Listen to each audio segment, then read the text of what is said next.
Hi, everyone, and welcome to this live session.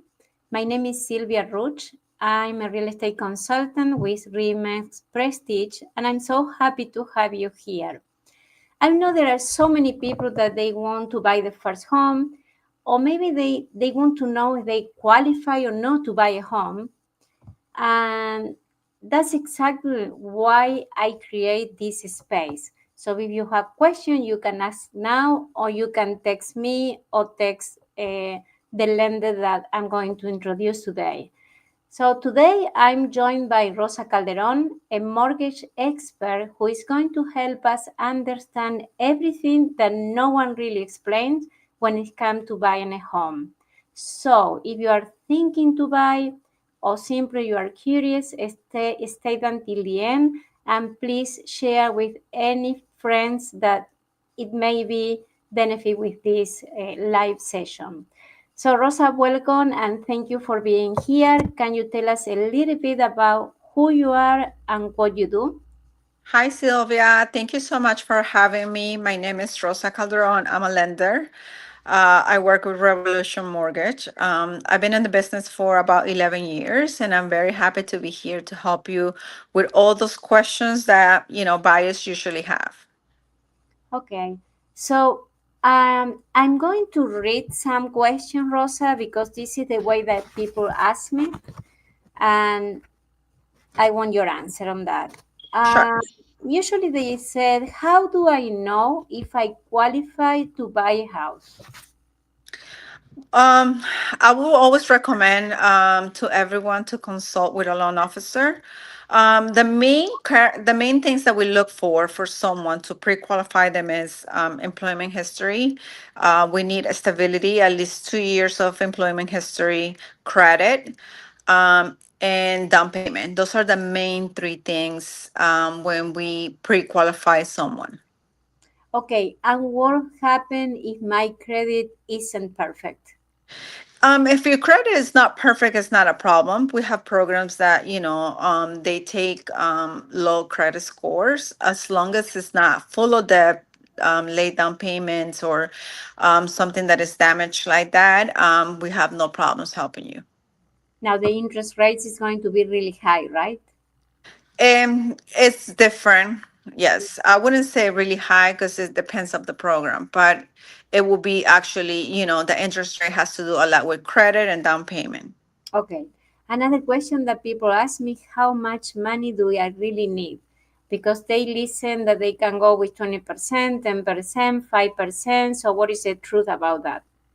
The truth is that you don't need 20% to buy a house. You could buy a house with a 3% down, with a 3.5% down, with a 5%, or 10%, 15%. You don't really need just 20%. That's just a myth. Okay. And if you're first time buyer, there is a program for them. Yes, we have a lot of first-time home buyer programs that, everybody's different. So we could offer, depends of the person, the qualifications on how much money they need or what type of program do they need. We do have them all. Okay. Now I hear something about that the mortgage insurance that people need to pay. Can you explain to the audience about that? Correct. If you put less than 20% down, you're always going to have what is called mortgage insurance that you pay monthly. It's included in your mortgage payment and the monthly payment that you make every month. Why do you have that? The reason is that the bank feels that you're a little bit less secure than other people that put 20% down. So that's since it's more like a risky loan, they will make sure that you pay mortgage insurance. Okay. Now the buyers sometimes ask me if it's mandatory that they need to pay the taxes and insurance on the, every month, or they can pay once a year. Well, it depends. If it's an investment property and you put in 20% down, or if it's a primary residence, and if you put 20% down, you could waive taxes and insurance and you pay it on your own. But if you put less than 20%, the bank won't let you. Okay, perfect. Good to know. Now, another question. What if I already own a home and want to move? Can I buy before I sell? There is an option for us because I can tell from the real estate agent, perspective, but the mortgage side, is there any way that they can do that? Yes, there's many ways. Like I always tell people, like every case of when you get a loan is different cases, just like immigration. Every case is different.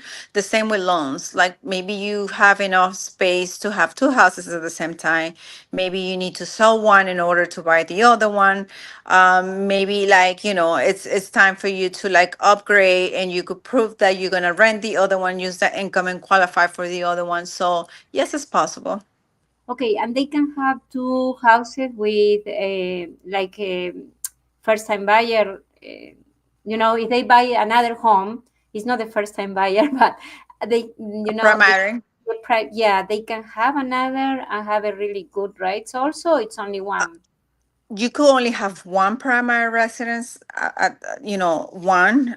Basically you could have two properties. Let's say I live in my house, this is my primary residence, my family grew, I have two more kids, I need a bigger house. So what I do is I will tell the bank, this current home that I'm living right now is going to become my investment. I need another house that is going to become my primary residence.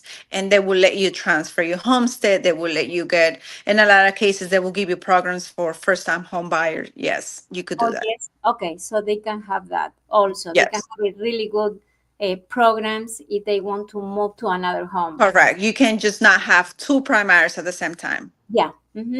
Okay. Now, question for you. What is the most common mistake you see first time buyers, make? Number one mistake is having the money around the house, under their bed, in their closet. If you have cash, put it in the bank. We cannot accept anybody that just, grabs cash. And a lot of people make that mistake, believe it or not. It's a big thing. A lot of people tell me, oh, I have 20, 30,000 cash. I'm like, you have it in the bank? They're like, no, I have it at home. I'm like, no, you need to put it in the bank because the bank needs to make sure the money is in the bank for at least 60 days. Number two mistake that I see a lot is that people that have their own business and they make really good money don't declare the income. So basically they show me their taxes with like no income at all, and I can't give them a loan like that. Okay. Yeah. Sounds normal. So, what happened if someone at the end needs maybe $2,000 or $3,000 to close, and the mom or dad or sister they said, "Okay, don't worry, I will give you that money." How the bank consider that? That's called a gift. It's Oh, allowed. We let that, everybody has different situations. Like I said, sometimes people are short in their money for cash to close, for closing costs, whatever they need.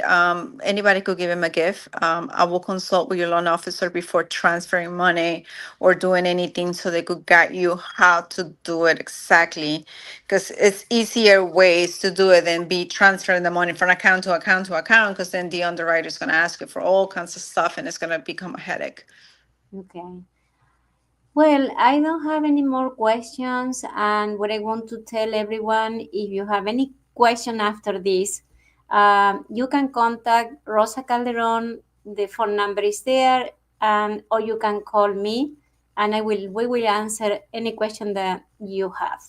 And I really appreciate Rosa your time. And Thank you. no, you're very welcome. And okay, let's continue talking about this. Perfect. Thank you. Bye, guys. Okay, bye.